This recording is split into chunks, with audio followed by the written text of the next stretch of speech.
This dish is the best pork dish you'll ever have. So this is Sizzling Sisig. This is the ultimate drinking dish.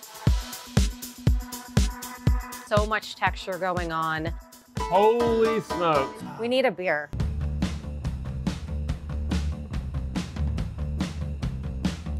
I'm here with the incredible chef, Leah Cohen, and we're gonna show you how to make the ultimate sisig.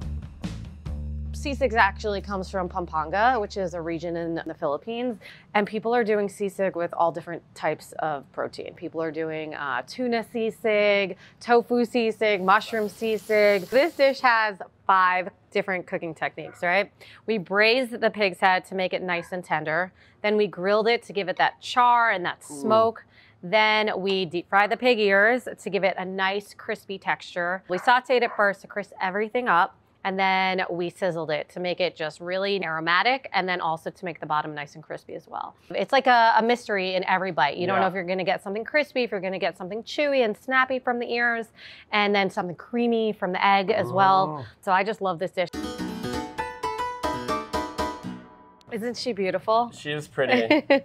She looks like she's not quite ready for a braise yet though. No, we gotta break her down into the different parts. We wanna utilize every piece of the pig's head, but only the pieces that are really kind of like clean, right? So like traditionally they use like the snout, and to me that's just like, it's a little too much pig for me. Really wanna break it down to the ears, the cheeks, and the jowl. Ears has this really kind of snappy texture that needs to get braised. And then we have the jowl, which is right here. It has like tons of fat. And I mean, sisig's really fatty, right? Yeah. So we want that. And then inside, I'll show you, there's some cheeks as well. Yeah. And the tongue, unfortunately, has been taken out. Where is her tongue? I don't know. Yeah, it's okay though. Off. So I usually start just by taking off the ears.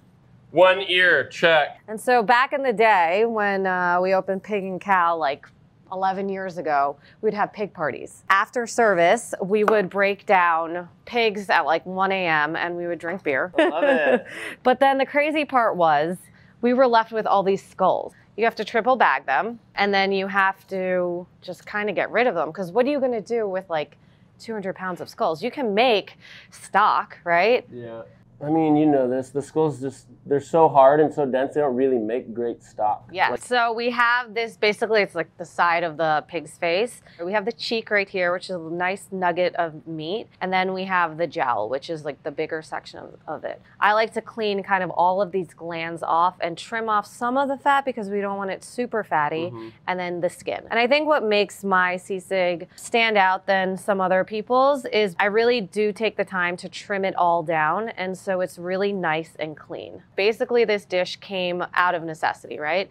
People in the Philippines were cooking with cuts that were, you know, cheaper cuts of meat, and they really tried to utilize the whole pig. We're gonna do the same thing on the other side.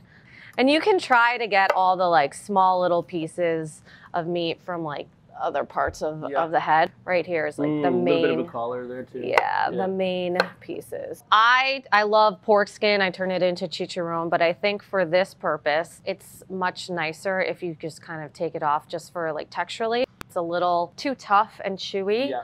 Sometimes it can be hard to find, you know, a whole pork's head. So if you can't find it, you can go to your local butcher and find some subs. For the jowl, I would say a pork belly is a pretty good substitute. It has a lot of that fattiness that the jowl has, but it also has a little bit of meat. We have the cheeks and the tongue that would be here. I think a really good substitute is pork shoulder. Yeah. Pork shoulder has a little bit of fat, but it has a lot of that meatiness, so it has some substance.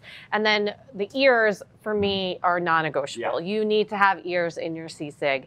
If you have a hard time finding it, usually a Latin butcher will have it, and there's always somewhere you can find in your town. Cool, well let's start braising. Okay, let's do it. So this is essentially like a watered down version of adobo. It's kind of all the usual suspects of ingredients that you'd find in Filipino cooking. So we are gonna start with some water and then some soy sauce, some vinegar, some bay leaves, salt, sugar, garlic. Just leave them whole. 1 nice star anise. Wait, I missed it. We added salt and sugar? Salt, You're fast. the black pepper. How could I forget black pepper? You cannot forget black pepper. And so this is kind of my go-to braising liquid for everything Filipino that needs to get braised. We are going to add everything to this pot and then cook it in the oven, 325 degrees. We are going to check at probably the 1 hour and 45 minute mark just to make sure everything's good, and then we can take things out as they're ready. Cool. Yeah, I'm gonna shove And these then an ear ears cartouche. underneath. These are gonna take the longest to cook. Okay, we have all our pig parts here. Yeah, gorgeous. Whoa, oh my God, it smells so good. All right, so let's check the jowl. Perfect. Goes in, out, no resistance. It's still holding its shape. And then let's check the ears. The ears usually take a little bit longer. So I think right here, this part that's like a lot of cartilage, it's like the thicker part. It's still a little tough. So let's just keep that in there for a little bit longer, maybe 20 more minutes. Cool. And then we can go check on that. Our jowls and cheeks have been chilling in the fridge. Yep, our ears are ready. Just put them on the tray with the rest of the pig parts. So it's really important to make sure that everything cools down before you grill it, because otherwise it'll kind of just, number one, stick to the grill, and it can get like that shreddy thing that we're trying to avoid. Yeah. Because we're really grilling for some like char and smoke. But we really want to get that flavor.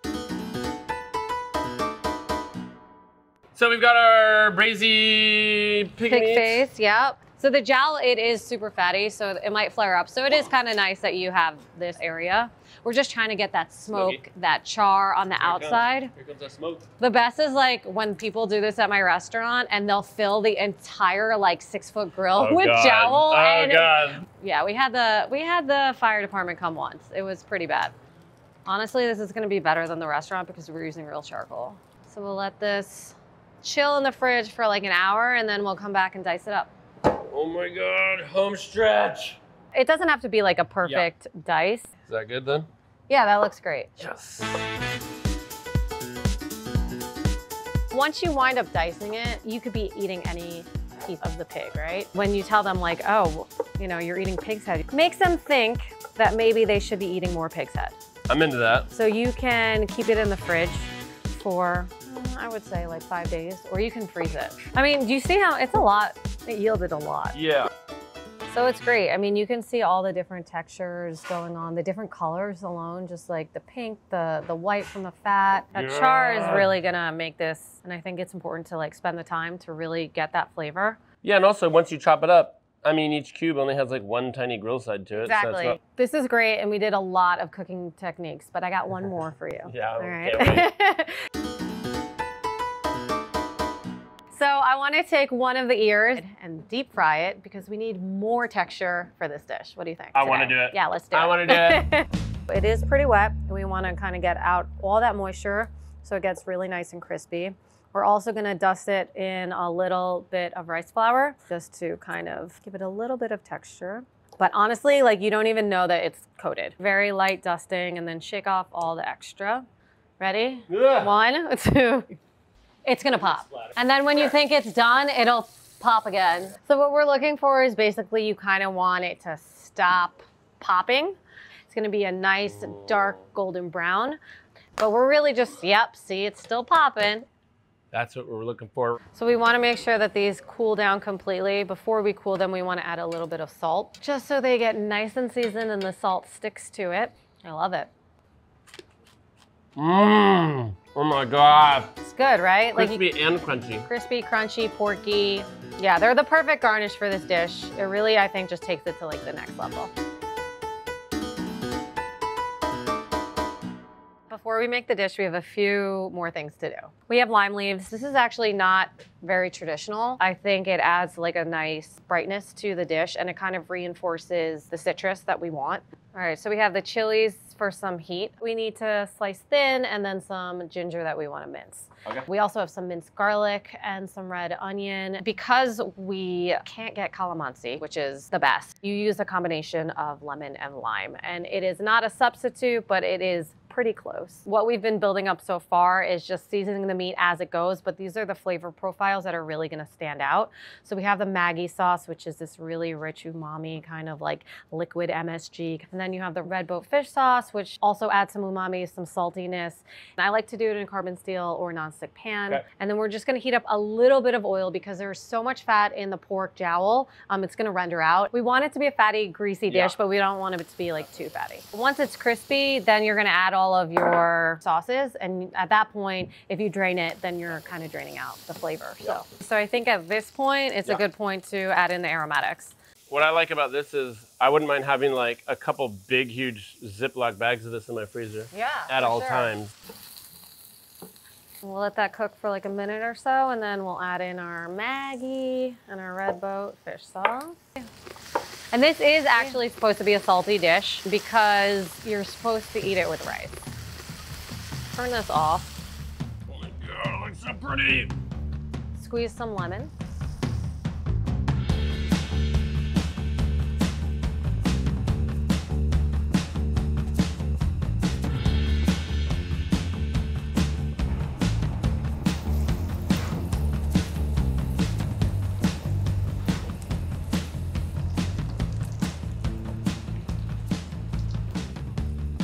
When it hits the pan, you want it to sizzle, but you don't want it to get burnt. One of the reasons why I like to use the egg is because it's supposed to mimic the creaminess of the brain. And of course, as if we didn't do enough. Okay, that's good. Oh my God, it looks insane.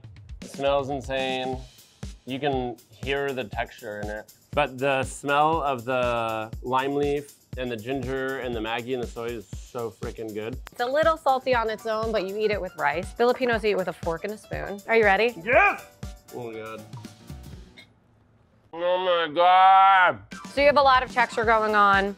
You get a little bit of that smoke. The lemon and the lime really make it. And that's why I also suggest like serving it on the side because you never know. If you're really hungover, you need to eat this for brunch. Thank you for cooking this. Oh, thank you for having me.